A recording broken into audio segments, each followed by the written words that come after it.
So Assassin's Creed 4 Black Flag is coming out later this year, and one of the big new gameplay elements that they've added is underwater areas, which I am particularly excited to see. So I caught up with some of the gameplay designers here, and I got them to tell me all about how it's going to work.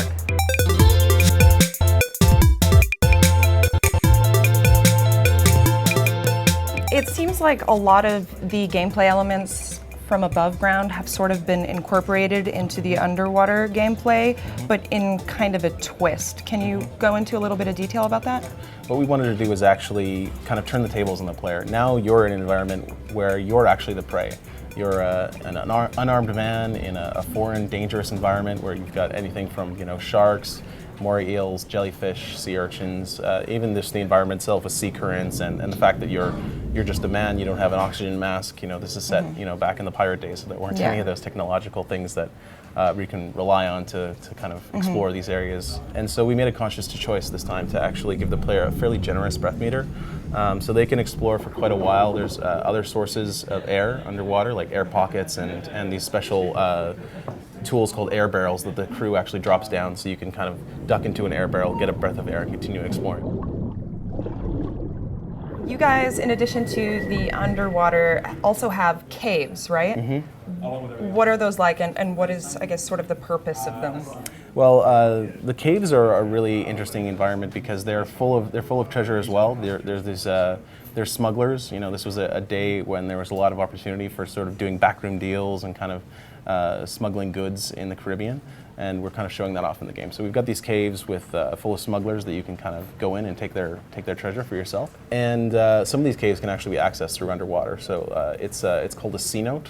Is the geographical term, and you can actually swim underneath the surface into a cave and then pop out back onto the surface into a cave, go take out some guys, steal their treasure. It seems like you guys have a ton of wildlife in there.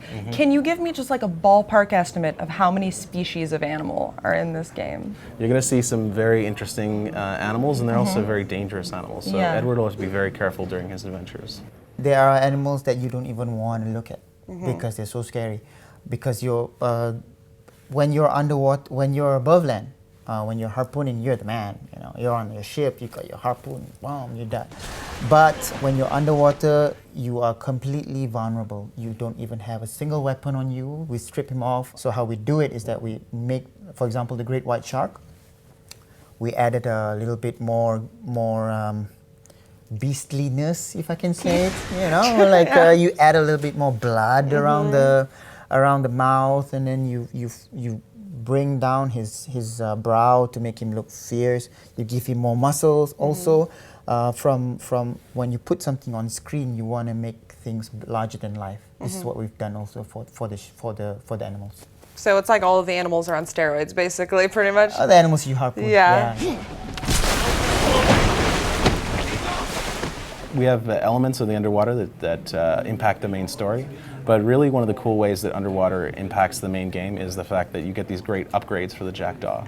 By searching for underwater, you can find power-up, like basically upgrades for your ship, and obviously money and stuff, which is very important. And it's all about the Jackdaw becoming sort of like your second hero in the game. So you have this ship that stays with you from the beginning of the game, and you'll build it and customize it and make it stronger as you progress. And so going and diving underwater, you're going to be searching for very valuable rewards as you explore the underwater environment. So it's really about finding treasure. At the end of the day. Finding treasure.